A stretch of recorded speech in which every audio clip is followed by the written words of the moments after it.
It's hard to believe, but it's been 2 weeks since you rolled into this bar. You still got the sticker from last time on the back of your hand. It's the Isobar, the highs and lows of meteorology, where we were polar before Amy and ice before Cube. Yes, I've got my fellow cohorts here. Emily Walls down the road in Chicago, chief meteorologist at Fox Chicago, and in for a vacationing Rich Luderman, we have Stephanie Meets. Thank you so much for joining us, Stephanie. Yeah, no, I'm excited to be back. I feel like I've missed out on the fun isobar activities. That sounds like something you do at camp, but we'll take Right. it. Yeah. Did you sign up for the fun isobar activities? Good to have you in. Good that Rich is getting some well-earned vacay, although Sure. he tends to vacation in the middle of severe weather and active weather, so hopefully things go Yeah. smoothly this time. Yeah, but you know what? It's actually finally quiet here, which is really great. I'm sure it's quiet for you guys too. I mean, you're not too far away from us. That's right. Yeah, it's been an interesting couple of weeks since last we talked. So let's start off a little bit with all the cold air. I mean, we are finally breaking out of it here in the Western Great Lakes for sure, but the Northeast, the lower lakes spent an even longer period of time with some even more significant cold. And it's been fascinating to see how this cold air has been impacting us. One of the biggest impacts has been on the Great Lakes. I know that's one of Rich's fascinations. He loves watching the lakes and Lake St. Clair and all the Great Lakes. Stephanie, are you like that as well? I'm not quite as fascinated by it as Rich is, but it is really interesting. Just my short time here, I've been here just under 3 years, Hmm. and to see how much more they're freezing over this year compared to even last year and the year before that. We actually have people, probably I don't recommend this, out on Lake St. Clair and Lamborghinis doing donuts. So Oh that my just goes, goodness. I know we had video of that come in. So if that just shows you that we do have quite a bit more ice compared to the year before that and even the year after that. I think Lake St. Clair is actually 100% frozen over right now. So that hasn't happened in a while for us. So it's nice There to you see go. that actually happen. There you go. And of course, Lake Michigan's seeing quite a bit more ice, Emily, down in the Chicago area. It took most of the winter to get to you. Yeah, it took a while, but then this last cold spell that we had really for the majority of January and the first week or so of February, it's been very, very cold. Of course, we're turning the page now to warmer temperatures, but as far as lake ice goes, there's a ton. We had actually really incredible footage come in from a U.S. federal pilot named Captain Terry Haynes, and he was piloting the ship through all of the ice that you can see, and it was so incredible to see that much ice on the Great Lakes. And yes, we're seeing that on the Chicago River as well, but we're going to start to see lots of melting taking place here. So, whenever we start to see these warming trends in the spring, the messaging very, very quickly turns into be very careful on the ice because it's going to be a lot weaker. And we also had some images of some really cool ice volcanoes come in. Have you guys seen those? I did. I've No. seen those. Yeah. And the one that I think we're talking about is one of the most spectacular I've seen. For those who don't know, an ice volcano, or sometimes just called ice cano, can form in these cold situations, but you have to have the right setup, right, Emily? That's right. So essentially, you have your shelf ice on the Great Lakes, and then as the waves are coming in underneath that shelf ice, it's able to kind of push some water and freezing spray through the ice, and then it just sort of builds over time. But I've never seen one in person, but actually, we did have a viewer send in some from your neck of the woods, Rob, up in Wisconsin, and very, very cool. But I haven't seen any here in the Chicago area. Okay. And yeah, and then every time that wave rolls in, then you get this next eruption. And of course, that Hmm. just builds that volcano bigger and bigger. We also had some pancake ice up this way. Similar scenario with the cold air, obviously, and then the motion of the water kind of breaking up these discs and rounding them off until they look like pancakes just floating in this, icy water out there. So at least we've been able to kind of enjoy some of Mother Nature's tricks, if you will, her science experiments with all this cold air. Now, I know you like to watch the river ice down in Chicago. Did you finally get your fill of that or no? We did, yes. So it's not quite as grand as what I grew up seeing over on the St. Clair River in your neck of the woods, Stephanie. But it's just so beautiful. I always say if it's going to be cold, if it's going to be cold enough to where you need the hats, the gloves, all the things, make it beautiful. And seeing ice floating down the river and in the middle of Chicago is just, it's stunning. And we saw our fair share, especially by the end of last week. I think that's when it was pretty much peaking around here with how much ice we had on the water. It was looking gorgeous now already, just within a couple days of seeing temperatures above the freezing mark. The Chicago River, we're already seeing a huge impact when it comes to the ice because it hasn't frozen over. It's Right. just, several ice chunks kind of floating down and, coming together in the corners of the rivers and things like that. Yeah, kind of fascinating for sure. Here in Milwaukee, all the three major rivers that come down through the city are pretty much frozen solid at this point, so you don't get the ice chunks yet, but they will return in the days ahead. Have you been able to check out St. Clair, Stephanie? I haven't, but I have been along the Detroit River, and kind of like you, we have it completely frozen over. So not necessarily seeing kind of the beauty around the ice and the winter weather here, but it people are taking advantage of it. I've seen a few shanties out on Lake St. Clair, Yep. and I always enjoy loving watching people take advantage of the cold weather up here because they certainly know how to do it for sure.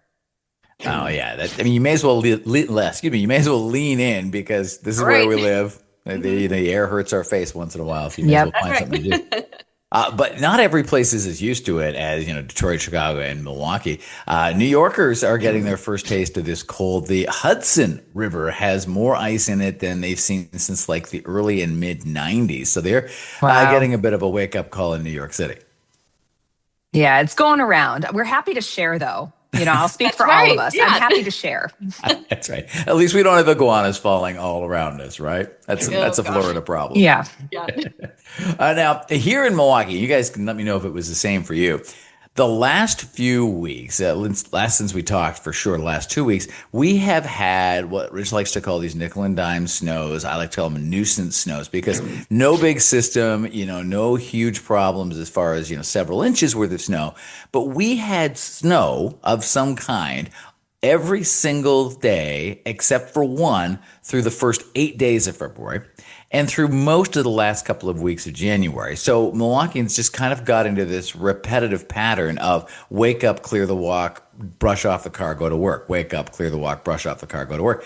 Because we would have, half an inch one day, a third of an inch the next day, an inch and a half the next day. And it just didn't quit until the 9th. So we went on this long stretch. Have you been treated with the same disrespect down the Uh, way? No, not at all, actually. So this was very much a Milwaukee problem. That Clipper Express that you were on, we did Yep. not join the party. So we had a couple systems here or there that came through the beginning of February.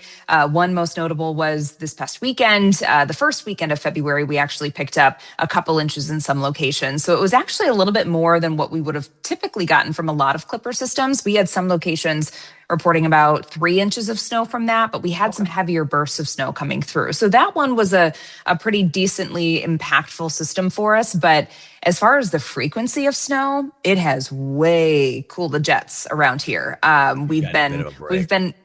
We've been enjoying a nice little break. And actually, we've been enjoying so much sunshine, which has been wonderful to see. Yeah, oh my very goodness. nice. Yeah. How Yeah, about Detroit? jealous. Very jealous because I feel like we're in the same situation as Milwaukee. I want to say the past six, including today, including 10 days, so obviously today, Uh-huh. 6 out of the 10 we've seen snow, and they haven't been really large amounts, but it's been enough where people are like, "Oh my gosh, this is so annoying. I don't want to sit and drag my shovel just across Yeah. the driveway or the sidewalk." And then actually for the month of January, we went 4 days without snow.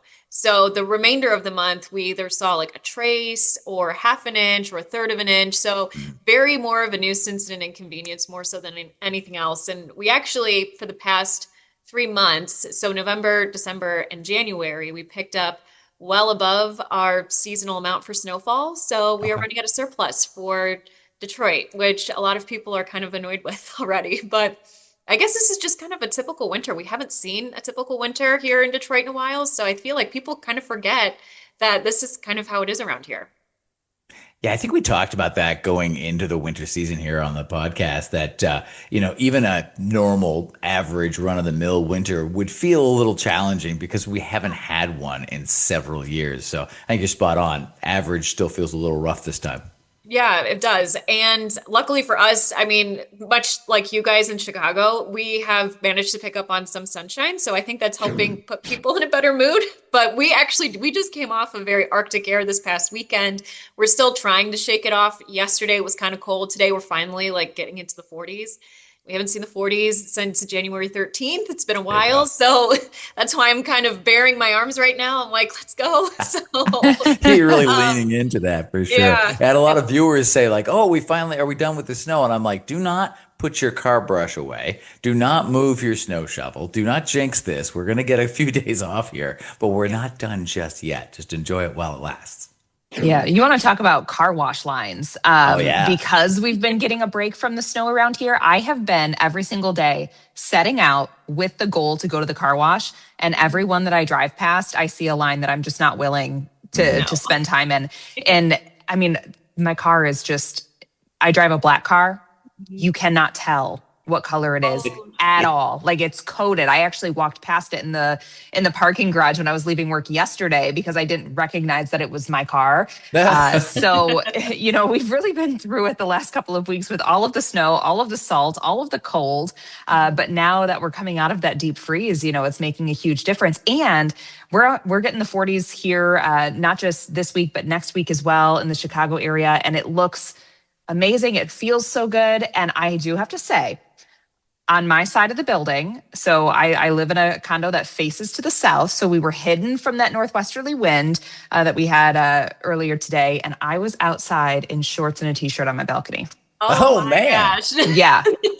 Yeah. So Oh, spring that's has, funny. we can declare it. Spring has arrived in Chicago. Oh.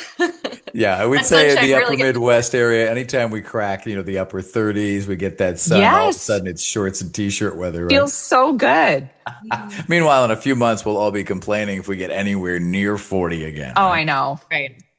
Very funny. Now, here we are complaining about repetitive snowfalls and average to above average totals. Meanwhile, out west, they are really suffering at this point. They're, basically calling it a snow drought. Oregon, Colorado, Utah, they've got some of the lowest statewide snowpack readings since the early 1980s. It's really very challenging there because they rely on that snowpack to, feed their water table later on in the season as things start to thaw and of course run down the mountains. And as you guys know, that could be a big problem for wildfires too. Yeah, of course. There's been a lot of articles that I've been reading, just kind of looking ahead to this upcoming wildfire season and just how detrimental this can be with the lack of water, the lack of snowpack.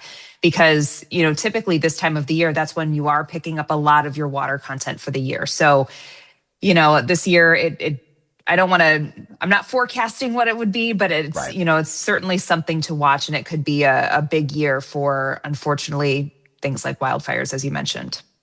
Yeah. Hoping for maybe a wetter spring season for them. So they're able to maybe pick up whatever deficit they leave for the winter season. Mhm. Yeah, if they can kind of balance it out a little bit in a wet spring, you're right. But right now it does look a little bit problematic. So we won't complain too loudly about our repetitive snowfalls, Yeah. particularly with the wildfire seasons that the West have had in the past, several years. Yeah. Yeah. It's Back been, it's been pretty rough. Yeah, for sure. And it also kind of illustrates the importance of a snowpack that maybe we don't even think about as much here. Obviously, in the mountains, it's a huge thing. I mean, just having snow in the winter is massive for the economies there because of the skiing, snowboarding, everything else. But even here, in the Great Lakes, the upper Midwest, having that snowpack, as we talked about last week, on the Great Lakes helps with the lake's water levels. Farmers love to have that snowpack out on the fields for that early spring hydration. So we curse the snow a little bit, but we actually still kind of need it. Yeah. Yeah. And go ahead, Steph. Oh, no, go ahead. You go ahead. I was just going to say, I recently was checking out the drought monitor, keeping a close eye on that here, specifically for the Chicagoland area, because if you think back to the summertime and even the fall, we were dealing with some pretty serious drought conditions in some portions of the area. But with all of the snowpack that we have picked up this winter, we've made huge strides. Actually, most of the area isn't even considered to be abnormally dry any longer. So specifically in Chicago, we've dug our way out of the drought condition. However, Our neighbors just to the south over in Indiana actually still dealing with severe and exceptional drought in some locations. So we've been very fortunate in Chicagoland, but a lot of it has been because of all of that snow that we've picked up. Emily, didn't you guys see that dust storm a little bit ago in the Chicago area too? I remember that. I think it was like during a severe Yes. thunderstorm Yeah. or something like that. It kicked up Mhm. all that dust, and I was like, that is crazy. Yeah, it was wild. And again, that was back in the I think it was in May that that actually occurred. So we've been dry here, not just from the spring, but even the previous winter. So it's been nearly a year that we've had some sort of drought-like conditions that we've been dealing with. And it's nice to kind of check it off the list that for right now we're good. So that's a good thing going into spring and the planting season. And I think Yeah. farmers and, everyone that's involved in agriculture can be really happy about that. For sure. How do things look that way in Detroit, in the You know, Michigan area, Stephanie? I think we're all good. I think our drought conditions, they're pretty dismal, to be perfectly honest. We have had so much snow over the course of the past three to 4 months. Mhm. We have a ton of snow on the ground right now. There is a little bit of melting happening, but there really isn't a whole lot of that occurring right now. So I think for us, our drought conditions seem to be pretty good, at least in southeastern Michigan. But just in terms of wildfires too, there's a couple of instances over the summer where even northern portions of our state could Yeah. potentially see a lot in terms of not necessarily wildfires, but some recreational fires that might get a little bit out of hand. So drought Mhm. conditions here, snowpack here, especially up near northern Michigan and the UP are always something that we're looking at.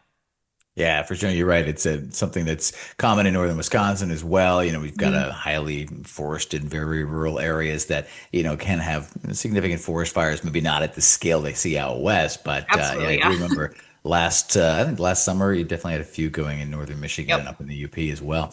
All right, let's lighten things up here just a little bit because between the last episode and this episode, one of the most famous little rodents in the world popped his head out of his little stump over there at Punxsutawney and gave his forecast. Punxsutawney Phil, on the day that they brought him out on Groundhog Day, was not able to, or did see his shadow rather, so predicting a longer winter, 6 more weeks there. We, of course, have checked in with the rodents across most of the country. Do you have a Detroit groundhog or similar substitute? Yeah, we have Woody the woodchuck. Oh, good. Yeah, and he also predicted 6 more weeks of winter. So I think they are all in cahoots right now, predicting the Everybody in same the thing. East. Yeah. Yeah, But that's see, it was right. cloudy here in Milwaukee. So, Mhm. we have a couple of different, we have Sun Prairie and Jimmy in Sun Prairie, and he did not see his shadow because it was a little cloudier. So, giving us an early spring there. And the Milwaukee County Zoo, tragically a few years ago, had their groundhog pass away. Oh And no. so this time around, they went with the black rhino. And the black rhino Oh, confirmed Jimmy's findings and said oh, early spring.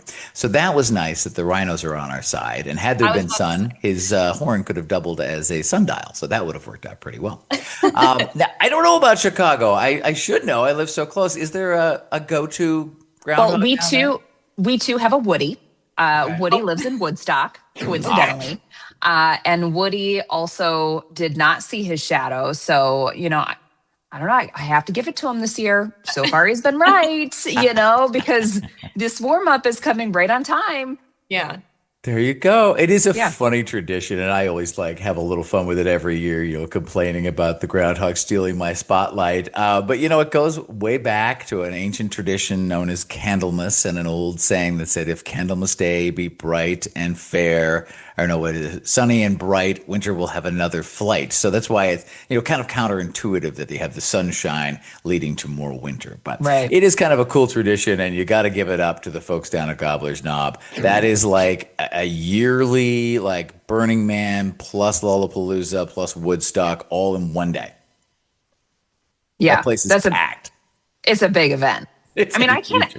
I'm even surprised just like the local events, how busy they get and how many people will go out for it. It's really Mhm. impressive. Yep, something to do in the dead of winter, I suppose. Yeah. That's right. But no matter what any rhino, groundhog, woodchuck might say, meteorological spring is just around the corner. It's so exciting. For me, it's a psychological thing. Once we passed that, bottom point, right? Like the middle of January there, Mhm. we kind of hit, or end of January, we hit our coldest averages. And then we start to swing back, and we're already seeing a little more daylight every day. We're seeing those average temperatures swing up. And I think it just puts everybody in a better mood. Yeah, I we have mean, our 6 p.m. sunset tonight, which is great. Oh, Oh, I ooh. know, nice. but we're excited out here for that. Um, but yeah, go ahead, Em. No, I was just going to say, I can attest that I am in a better mood Yep. just since all of Hmm. this. In the Chicago area, so I was doing a lot of the math at the beginning of the month just to try and figure out how much more daylight are we talking about. And it comes out to be about 70 minutes of daylight that we Yeah, gain in the month of February. And then it gets even better in March when we're right around 86 minutes of daylight that we're gaining. So that's you're right, huge. Rob. It really feels like once you get past that middle point of winter, when you hit the lowest averages, all of a sudden this all starts to feel like it happens pretty fast, right? Like spring Right. always kind of creeps up on you. It comes fast, that's what it's feeling like so far this year for us.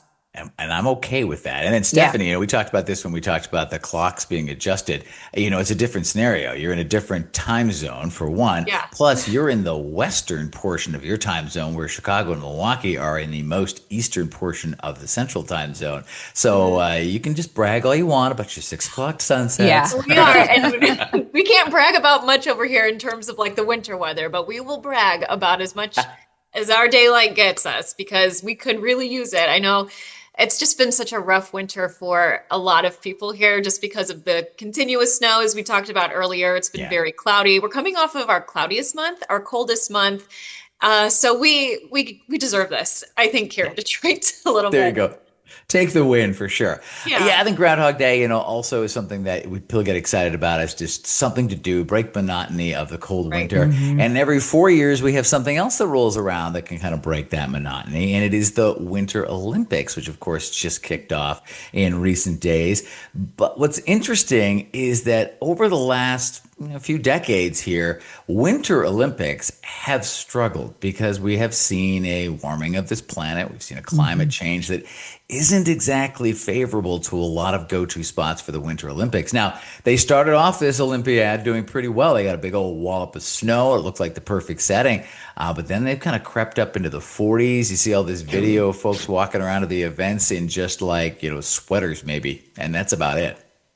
Yeah, and that makes a really big difference when you're talking about snow sports. So, for folks that are familiar with skiing or snowboarding, there is nothing that compares to natural snow, right? So, Right. man-made snow, it's a little stickier. It's not, you don't glide as well. So, of course, that makes a really big difference when you're dealing with athletes at this caliber, right? Like Sure. they're used to having all of that natural snow and the best of conditions. So I can definitely see how that would be a big impact for things like the Winter Olympics. But Yeah, so fraction of a far, second, right? Like that's just going to make a yeah, huge impact. The world yeah. But records may so come or go far, I by. mean, it's amazing to watch. It's one of my favorite things to watch every 4 years. And also the tricks that these people are doing now on snowboards and Yeah. skis, it's mind blowing. Like the amount that this sport has improved and come along in the last several years. I feel like I'm watching a video game. There you go. Do you ski or Yeah. snowboard, Stephanie? I do not. I would probably end up injuring myself really badly. Oh, Very badly. We were gonna try Mount Holly, and actually passing by some of these like smaller ski facilities up in like the northern portion of Southeast Michigan. They seem to be very much crowded. I mean, they have been loving the snow here locally, which is really, really great. And even areas even further north like Boyne Mountain, I believe it's called. They have quite a bit of snow up there too. So I mean, the snow here had a positive impact. Snowboarders, skiers, all the winter sports, they've just yeah. been out just enjoying it, which is really nice to see. There But you yeah, go. not me. And the Winter Olympic, the impact of that, not just skiing, of course, that's a huge one, obviously, because there's so many ski events or, ski related events because you got the biathlon in there now too. And they've got this new mountaineering skiing where they like ski uphill and then down the other side or something. I don't know. It's a new one. So all of that matters when it comes to snow. But there are also so many ice events, right? And the bobsledding tracks, they're going to be impacted by the cold and the humidity levels, right? Because the warmer air, as we know, holds more moisture. And even some of the indoor sports, I'm a hockey player and I know when it's a milder day outside, that rink is not going to be the same as when it's bitterly cold and dry outside.